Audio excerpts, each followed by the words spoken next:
हाय अस्सलाम वालेकुम, नमस्ते। स्वागत है आप सबका जैन के जहान में। कैसे हैं आप सब लोग? होप आप सब लोग ठीक होंगे और आप सबके दुआ से हम भी बहुत खुश हैं। तो आज है किचन डीप क्लीनिंग पार्ट 2 का वीडियो। तो मैं यहाँ पे पूरे जो दो मेरे बॉटल रैक है और जो लेज़ी सुज़न कॉर्नर शेल्फ है वो क्लीन कर रही हूँ। वो मेरा सबसे ज़्यादा और अनऑर्गेनाइज्ड है, मतलब ऑर्गेनाइज ही है लेकिन थोड़ा गंदा है। तो मैं पूरा उसको क्लीन करूँगी और मैं जो किचन काउंटर है और जो चिमनी है उसका डीप क्लीनिंग करूँगी। तो चलिए चलते हैं और क्लीनिंग करते हैं।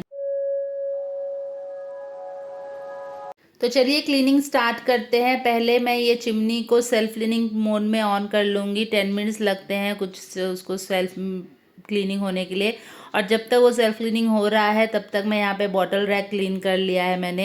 ये आपको मैंने जो बिफोर जो था वो मैम ने आपको दिखाना भूल गई थी। जो आपको जितना डस्ट था वो यहाँ से आपको उतना नहीं दिख रहा था, लेकिन बहुत ही डस्टी हो गया था क्योंकि ये मैं डेली यूज़ करती हूँ। यहाँ पे मैं डेली यूज़ स्पाइसेस जैसे नमक, हल्दी, मिर्ची जो डेली यूज़ आते हैं कुक में, क्योंकि बहुत ही हैंडी है। क्योंकि ये स्टोव के बाजू ही है मेरे बॉटल रैक का जो है सेल्फ।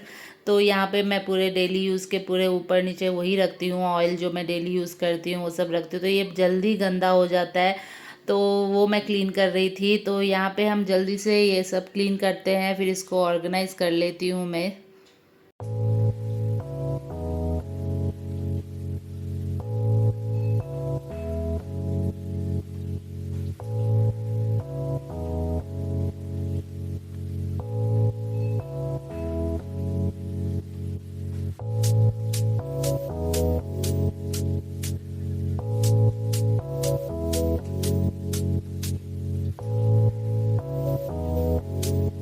तो यहाँ पे मेरा बॉटल रैक क्लीन हो गया। उसके बाद मैंने जो यहाँ कॉर्नर शेल्फ है, यहाँ पे हमने कॉर्नर का जो बिट है वो ज़्यादा वेस्ट ना हो इसलिए मैंने लेज़ी सुज़न लगाए। और भी 2-3 फिटिंग्स आते हैं कॉर्नर्स के, लेकिन मुझे ये ज़्यादा स्पेस सेविंग लगा। कॉर्नर में ज़्यादा जगह नहीं लेता है, बाकी जो होते हैं वो ज़्यादा जगह लेता है क्योंकि उसको पुल आउट करना पड़ता है। इसको पुल आउट करने की ज़रूरत नहीं है, बस आप राउंड घुमाएंगे तो बहुत ही ईजी एक्सेस हो जाता है इसका कॉर्नर में। तो यहाँ पे मैं ज़्यादातर जो मेरे छोटे अप्लायंसेस होते हैं वो सब रखती हूँ। यहाँ पे आप देख सकते हैं कि कितना गंदा था, जो कि मैं बॉटल रैक में दिखाना भूल गई थी आपको। तो यहाँ पे आप देख सकते हैं कितना डस्ट है। दूर से कैमरा में नहीं दिखता है लेकिन बहुत डस्टी है। और यहाँ पे साइड में भी थोड़ा जगह है जहाँ पे एक्स्ट्रा सामान मैं रख देती हूँ, जैसे कि ऑयल जो एक्स्ट्रा है वैसे कि मैं रख लेती हूँ। तो चलिए फिर इसको भी मैं क्लीन करके ऑर्गेनाइज़ कर देती हूँ। इसमें मैं ज़्यादातर छोटे अप्लायंसेस रखती हूँ और जो लंच बॉक्सेस होते हैं ऑफिस ले जाने के लिए, जो छोटे मोटे बॉक्सेस होते हैं वो रखती हूँ। और जो नीचे जो लेज़ी सुज़न का सेल्फ है उसमें मैं ज़्यादातर जो ज़्यादा यूज़ नहीं आते हैं, जो बड़े भगोने होते हैं वैसे के रख लेती हूँ। तो यहाँ पे मैंने क्लीन कर लिया है, तो चलिए इसको भी मैं ऑर्गेनाइज़ कर लेती हूँ।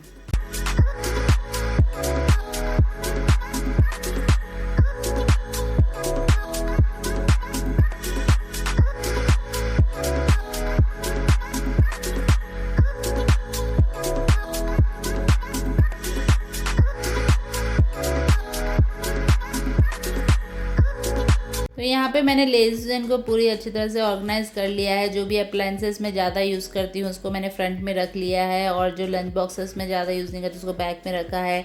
जैसे कि राइस कुकर मैं डेली यूज़ करती हूँ तो उसको मैंने फ्रंट में ही रखा है ईजी एक्सेस के लिए। तो ये था इसका ऑर्गेनाइजेशन। और इसका जो फोल्डिंग डोर भी है उसको भी मैंने क्लीन कर लिया। तो अब चलिए, अब मेरा चिमनी भी सेल्फ क्लीनिंग हो गया है, तो अब जो उसका ट्रे होता है हम उसको निकाल लेते हैं और फिर मैं उसको भी अच्छी तरह से क्लीन कर लूँगी। ये क्लीन मैं एवरी 15 डेज़ में करती हूँ, लेकिन इस बार बहुत दिन हो गया था क्योंकि मैं कुछ सामान अमेज़ॉन से मैंने मंगाया था जो नहीं आया था बहुत दिन तक। तो मैं वीडियो में डालने के लिए वेट कर रही थी।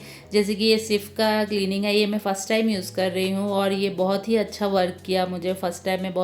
मैंने इससे पहले बहुत सारे प्रोडक्ट्स यूज़ करे हैं और थोड़े यूट्यूब में देख के DIY भी यूज़ करे हैं, जैसे कि बेकिंग सोडा, विनेगर, ये सब बोलते हैं, लेकिन कुछ काम नहीं आया था। लेकिन ये एक बार मैंने स्प्रे किया, एक 10 मिनट्स 5 मिनट्स मैंने रखा और बहुत ही अच्छी तरह से साफ़ हो गया था वो ट्रे भी और ये चिमनी भी। आप कितना भी चिमनी ऑन कर ले, साइड में ग्रीस लग ही जाते हैं। पूरे चिमनी में हो गए, विंडोज़ में हो गए, टाइल्स में हो गए। तो ये जो क्लीनर था शिफ का था, ये मैंने अमेज़ोन से मंगाया था। बहुत ही इजीली क्लीन हो गया था, एक बार मैंने बस स्प्रे किया और स्क्रब किया तो इजीली। मैंने वाटर कुछ, आप बस एक ध्यान रखिएगा वाटर कुछ मत यूज़ करिएगा इसमें, क्योंकि वाटर यूज़ कर लेंगे आप पहले ही स्क्रब करने से पहले, तो जो वो वाइट रेसिड्यू है वो इजीली नहीं जाएगा, इसलिए उसको स्प्रे करके 5-10 मिनट्स के लिए छोड़ दीजिएगा। फिर उसको ब्रश से या फिर स्पंज से स्क्रब करके पोंछ लीजिएगा, एक डैम्प क्लॉथ से, ज़्यादा वेट नहीं करिएगा। तो मैंने भी यहाँ पे वही किया। फिर मैंने यहाँ पे ये क्लीन कर लिया, उसके बाद मैंने ट्रे क्लीन कर लिया।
तो यहाँ मैंने चिमनी के ट्रे का जो फ्रंट था उसको अच्छे से ब्रश से स्क्रब करके क्लॉथ से पोंछ लिया। उसके बाद मैं फिर बैक साइड में भी उसी तरह से स्प्रे कर लूँगी और उसको भी एक 10 मिनट्स के लिए छोड़ दूँगी, और उसको भी फिर बाद में अच्छी तरह से ब्रश से स्क्रब कर लूँगी।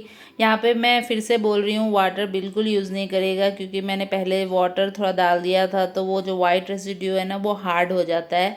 अगर आप वाटर नहीं डालेंगे तो खाली वो स्प्रे और ब्रश को ड्राई रखिएगा और उसको अच्छे तरह से उसको स्क्रब कर लीजिएगा। यहाँ मैं ऑयल का जो ट्रे है उसको भी अच्छी तरह से स्क्रब कर ले रही थी। तो बस यही है क्लीनिंग टिप, समझिए कुछ भी समझिए, मैं इसी तरह से क्लीनिंग करती हूँ।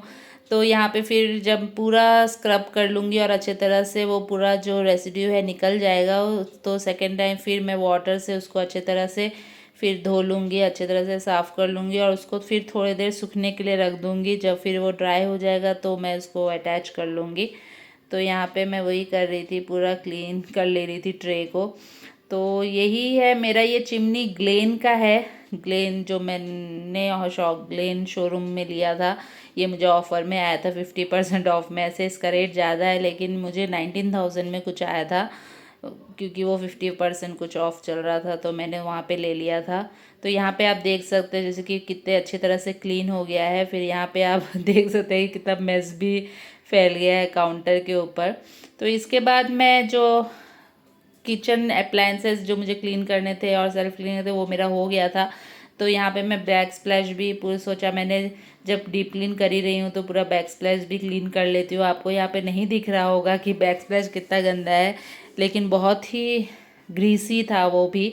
तो मैंने सोचा जब कर ही रही हूँ तो पूरा डीप क्लीन कर लेती हूँ। यहाँ पे मैं मिस्टर मसल का जो क्लीनर है, किचन क्लीनर, वो यूज़ कर रही हूँ, उससे अच्छी तरह से क्लीन हो जाता है। और ये सेरामिक का है मेरा बैक स्प्लैश टाइल, तो बहुत ही इजी से क्लीन हो जाता है, उतना कुछ हार्ड वर्क नहीं होता है। इसको भी मैं सेम स्प्रे करूँगी और ड्राई स्क्रब कर लूँगी और फिर वेट, थोड़ा जो डैम्प क्लॉथ होता है, ज़्यादा वेट नहीं होता है, उससे पोंछ के फिर ड्राई क्लॉथ से पोंछ लूँगी। तो बहुत ही शाइनी हो जाता है, बहुत ही साफ़ हो जाता है। आपको ज़्यादा डिफरेंस कैमरा में नहीं पता चल रहा होगा, लेकिन ऐसे रियल लाइफ में बहुत ही सेटिस्फाई लगता है जब क्लीन करते हैं हम। ऐसा बैक स्प्लैश क्लीन हो जाता है और शाइन करता है मिरर के तरह।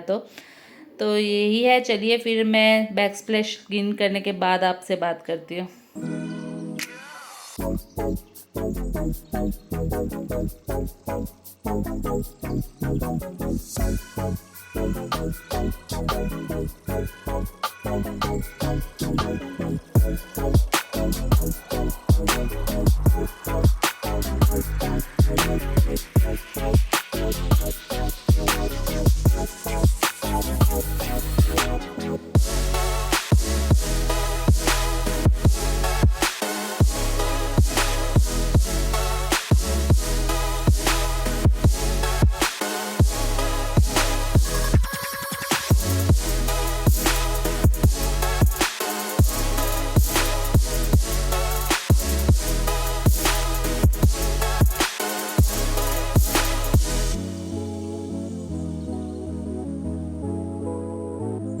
यहाँ मेरा बैक स्प्लैश अच्छे से क्लीन हो गया। उसके बाद मैंने सोचा कि अपना कैबिनेट का जो फ्रंट है वो मैंने लास्ट टाइम क्लीन नहीं किया था, तो मैंने सोचा वो भी क्लीन कर लेती हूँ। यहाँ पे मैं खाली एक डैम्प क्लॉथ लेती हूँ और उसको क्लीन पोंछ लेती हूँ, फिर उसके बाद एक ड्राई क्लॉथ से फिर पोंछ लेती हूँ, क्योंकि ये एक्रेलिक है, इसके लिए उतना वॉश करने की, इतना क्लीनर की ज़रूरत नहीं पड़ती है। तो मैं खाली डैम्प क्लॉथ से बहुत अच्छी तरह से साफ़ हो जाता है ये, उतना कोई हार्ड वर्क नहीं लगता है एक्रेलिक क्लीन करने में।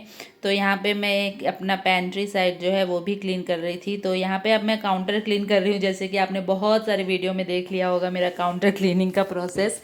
लेकिन मेन जो है क्लीनिंग मैं आप क्यों कर रही हूँ मैं आपको आगे दिखाती हूँ, क्योंकि मेरा ये वाइट कॉर्ड्स है और इसमें आपको कैमरा में उतना क्लियरली नहीं दिखता है, लेकिन अब आप देख सकते हैं। जैसे कि यहाँ पे मैं वुडन ट्रे रखती थी, एक दिन उसमें के नीचे पूरा पानी चला गया था और मैंने नोटिस नहीं किया, तो उसके वो जो वुड का दाग था वो काउंटर में आ गया था। और यहाँ पे मैं जो यूटेंसिल्स क्लीन करती हूँ यहाँ पे भी पूरा दाग बन गया था। और मैं लिटरली 2 मंथ से ट्राई कर रही हूँ, मैंने यूट्यूब में हर चीज़ देख लिया, मुझे कुछ भी काम नहीं किया। बेकिंग सोडा हर चीज़ मैंने जो भी यूट्यूब में देखा कि मेरा कुछ भी काम नहीं किया। और मैंने ये भी एक यूट्यूब में ही देखा था, मैंने यूएसए का है उनका वीडियो, तो मैंने उनके उसमें देखा था, उन लोग ज़्यादा पिंक स्टफ़ यूज़ करते हैं कॉर्ज का जो काउंटर होता है उसमें। तो मैंने उनमें उनके उसमें देखा था और मैंने अमेज़ॉन में मंगाया। तो फिर मैंने ये ट्राई किया, तो स्टार्टिंग में ये क्लीन नहीं हो रहा था, लाइट हो गया था दाग। लेकिन जब मैं स्पंज से नॉर्मली स्क्रब कर रही थी तो नहीं हो रहा था। तो मैंने सोचा कि मैं थोड़ी देर पेस्ट को अपने हाथों से थोड़ा ज़्यादा पेस्ट लेके उस दाग के ऊपर लगा के एक 10 मिनट्स के लिए छोड़ देती हूँ, फिर स्क्रब करूँगी तो शायद हो जाएगा। तो मैंने यहाँ पे वैसे ही स्क्रब लगा के एक 10 मिनट्स के लिए छोड़ दिया। फिर उसके बाद शिंक के साइड में जो था, फिर मैंने उसको भी स्पंज से जब उसको क्लीन किया तो वो इजीली चला गया। और मैं बहुत ही सेटिस्फाई थी ये परचेज से, क्योंकि इसमें छोटा बकेट नहीं था, अनअवेलेबल था। मैंने सोचा कि ट्राई करने के लिए मैं इतना बड़ा बकेट क्यों मंगाऊं, लेकिन मैंने फिर बड़ा मंगा लिया क्योंकि मुझे ट्राई करना था। ये 450 का कुछ है, अमेज़ॉन में आपको मिल जाएगा, बहुत ही यूज़फुल है। आप जो 2 मंथ से मैंने लिटरली हर चीज़ ट्राई कर लिया, बेकिंग सोडा हो गया, लेमन हो गया, जो मुझे वीडियो में दिखाते थे वो सब मैंने ट्राई कर लिया था, लेकिन दो भी दाग कभी नहीं गए थे। लेकिन पिंक स्टफ से ये चला गया था। और सेकंड टाइम जब मैंने ट्रे के नीचे का दाग साफ़ किया तो वो भी बहुत अच्छे से साफ़ हो गया था। तो मुझे बहुत ही सेटिस्फाई थी मैं इससे और बहुत ही खुश थी। तो अगर आपका भी कॉर्ज का काउंटर टॉप है और मेरा वाइट है तो आप ज़रूर ट्राई कीजिएगा, क्योंकि मुझे बहुत लोग ने बोला था कि वाइट काउंटर टॉप क्यों लगा रहे हो, लेकिन मेरे पर्सनल चॉइस था, ये मुझे चाहिए था। मेरे रिलेटिव्स भी आते तो तुम बार बार क्यों काउंटर साफ़ करती रहती हो बोलते, लेकिन मुझे बहुत अच्छा लगता है जब ये वाइट काउंटर टॉप अच्छा क्लीन रहता है तो बहुत ही नीट दिखता है घर वाइट काउंटर टॉप के वजह से। और इसलिए मुझे बहुत ही अच्छा लगा जब वो दाग चले गए, तो मुझे बहुत सेटिस्फाई। कभी कभी कुछ परचेज़ करते हैं और जब वो काम कर देता है तो बहुत ही सेटिस्फाई होता है। तो मैं बस आपको बताना चाह रही थी, क्योंकि अगर आपके पास भी कॉर्ज काउंटर टॉप है और आप भी यूट्यूब में देख के बेकिंग सोडा वो ये ट्राई कर रहे हैं तो एक बार पिंक स्टफ़ जो है वो भी ट्राई कर लीजिएगा, तो आज शायद आपके प्रॉब्लम भी सॉल्व हो जाए। बहुत ही 2 मिनट्स लगा मुझे स्क्रब करने में, ज़्यादा कुछ नहीं लगा, 2 मिनट्स में बहुत ही अच्छे से क्लीन हो गया। तो मैं बहुत ही सेटिस्फाई थी। और तो चलिए मैं बाकी का काउंटर भी क्लीन कर दूँ। यहाँ से भी आपको बहुत ही वाइट एंड क्लीन अच्छा दिख रहा होगा, लेकिन यहाँ कॉर्नर में फिर थोड़ा दाग था जो आपको कैमरा में नहीं दिखता है तक क्लीन से, लेकिन फिर मैंने वो भी अच्छे से साफ़ कर लिया और वो भी बहुत अच्छे से क्लीन हो गया। तो यहाँ मैंने पूरा काउंटर क्लीन कर लिया, फिर उसके बाद मैं अंडर कैबिनेट्स भी थोड़ा बहुत क्लीन कर लूँगी। तो चलिए क्लीनिंग कंप्लीट कर लेती हूँ, फिर मैं आपको पूरा टूर दिखाऊँगी कि मेरा किचन कैसा दिख रहा है साफ़ होने के बाद। और यहाँ पे मैंने सिंक जो है वो भी क्लीन कर लिया था। नॉर्मली मैं नाइट टाइम ही क्लीन करती हूँ डीप क्लीनिंग, तो मैंने सोचा पिंक स्टफ़ मैं स्टील में भी एक बार ट्राई करके देख लेती हूँ। तो मैंने जो वाटर मार्क्स रहते हैं वो सब रहते हैं, तो मैं वो पिंक स्टफ़ से मैंने वो भी क्लीन किया और वो भी बहुत अच्छे तरह से साफ़ हो गया था, जैसे कि आप यहाँ देख सकते हैं पूरा क्लीन हो जाएगा। फिर लास्ट में आप कभी भी सिंक को स्क्रब तो हर कोई करता है लास्ट में, लेकिन मैं ज़्यादातर नाइट टाइम करके रख देती हूँ क्योंकि सुबह तक थोड़ा क्लीन दिखता है, क्योंकि अब मैं करूँगी तो भी फिर एक आधा घंटे में फिर यूटेंसिल्स आ ही जाएंगे। तो मैं ज़्यादातर नाइट टाइम ही करती हूँ। और जब भी आप क्लीन करें तो लास्ट में क्लॉथ से ज़रूर पोंछ लीजिएगा उसको, क्लीन करके वाटर को वैसे मत छोड़ दीजिएगा सिंक में, क्योंकि ये स्टेनलेस, मेनली जो स्टेनलेस सिंक होते हैं। और ये स्टेनलेस स्टील मैंने अमेज़ॉन से मंगाया था। ये स्क्रैच प्रूफ है, साउंड प्रूफ है, ये मुझे बहुत ही अच्छा लगा था। मेरे घर में अमेज़ॉन के अप्लायंसेस हो गए, मेरा हॉब अमेज़ॉन का है, मेरा सिंक अमेज़ॉन का है, मेरा जो अब टैब दिख रहा है आपको ब्लैक वाला वो भी अमेज़ॉन का ही है। ये सिंक 1800 में कुछ मिला था मुझे, लेकिन बहुत ही हैवी ड्यूटी का है, बहुत ही डीप है, बहुत ही जो साइज़ है यूटेंसिल्स के लिए इंडियन किचन के हिसाब से बहुत ही अच्छा है। मुझे बहुत अच्छा लगा था। बहुत दिन, 1 साल हो गए हैं इसको यूज़ करके, लेकिन अभी तक थोड़ा भी स्क्रैच नहीं है और उसका शाइन भी अभी तक नहीं गया है। तो आप अगर परचेज़ करना चाहेंगे तो मुझे कमेंट करके ज़रूर बताइएगा। मैं आपको लिंक भेज दूँगी, आपको जो भी चाहिए। अगर जो भी पसंद आए तो मुझे ज़रूर बताइएगा, मैं उसका लिंक आपको भेज दूँगी। और यहाँ पे मेरा चिमनी का भी ट्रे ड्राई हो गया था, तो मैं वो भी यहाँ पे फ़िट कर ली थी। नॉर्मली मैं छोड़ देती हूँ, जब मेरे हस्बैंड आते हैं तो ही फ़िट करते हैं, लेकिन आज वीडियो के लिए मैंने फ़िट कर लिया। और ये मैंने फर्स्ट टाइम किया और अच्छे से कर लिया था, तो वही बस यही था। और मैंने मिरर को भी अच्छी तरह से क्लीन कर लिया। तो यहाँ पे मेरा किचन क्लीनिंग हो गया है। आप देख सकते हैं कितना साफ़ सुथरा और कितना अच्छा वाइट काउंटर कितना अच्छा दिखता है। पूरे दाग भी चले गए हैं, जो मैं 2 महीने से बस सोचने में ही थी कि मैं इसको कैसे क्लीन करूँ, और वो भी क्लीन हो गया है। चिमनी के ऊपर जो ग्रीस था वो भी क्लीन हो गया है। तो बस यही था आज का वीडियो। होप आप सबको पसंद आया होगा। और आप नेक्स्ट वीडियो क्या देखना चाहते हैं मुझे ज़रूर बताइएगा, सजेस्ट कीजिएगा, मैं उस टाइप के वीडियो ही बनाऊंगी। तो होप आप सबको ये वीडियो पसंद आएगा। वीडियो को लाइक कीजिए, सब्सक्राइब कीजिए और कमेंट करके ज़रूर बताइए आपको मेरे वीडियोस कैसे लग रहे हैं। यहाँ पे मैंने विंडो भी क्लीन किया था, लेकिन उसका वीडियो पता नहीं क्यों मैं बना नहीं, और वो हो गया, डिलीट हो गया, तो मैं नहीं दिखा पाई, इसलिए मैं बस आपको आफ्टर दिखा रही। तो होप आप सबको ये वीडियो पसंद आया होगा। फिर से एक बार बोल रही हूँ, प्लीज़ लाइक कीजिए, सब्सक्राइब कीजिए, पूरे वीडियोस देखिए, शेयर कीजिए और कमेंट कीजिएगा। बाय।